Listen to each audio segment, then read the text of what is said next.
നമസ്കാരം. പ്രൈം ഡിബേറ്റിലേക്ക് സ്വാഗതം. America നിർത്തലാക്കിയ US aid ഫണ്ടിനെ പറ്റി രാജ്യത്ത് രാഷ്ട്രീയ വിവാദം. 21 ദശലക്ഷം ഡോളർ ബൈഡൻ ഭരണകൂടം ഇന്ത്യക്ക് നൽകിയത് മോദിയെ അട്ടിമറിക്കാൻ കോൺഗ്രസ് ഉപയോഗിച്ചുവെന്ന ഗുരുതര ആരോപണമാണ് BJP ഉന്നയിക്കുന്നത്. രാജ്യത്തെ തെരഞ്ഞെടുപ്പ് വിദേശ ശക്തികളുടെ സഹായത്തോടെ അട്ടിമറിക്കാൻ രാഹുലും ടീമും സോറോസിന്റെ സഹായത്തോടെ ശ്രമിക്കുന്നുവെന്ന മോദിയുടെ ആരോപണം ശരിയെന്ന് തെളിഞ്ഞെന്നാണ് BJP പറയുന്നത്. എന്നാൽ അമേരിക്കൻ ഫണ്ട് രാജ്യത്തെത്തിയിട്ടും ഡോവലും അന്വേഷണ ഏജൻസികളും അറിഞ്ഞില്ലേ എന്ന് തിരിച്ചടിച്ചു കോൺഗ്രസ്.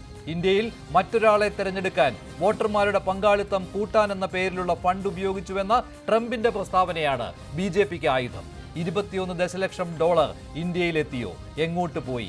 ആരുപയോഗിച്ചു? എന്തിനുപയോഗിച്ചു? തെരഞ്ഞെടുപ്പ് അട്ടിമറിക്കാൻ ശ്രമിച്ചോ?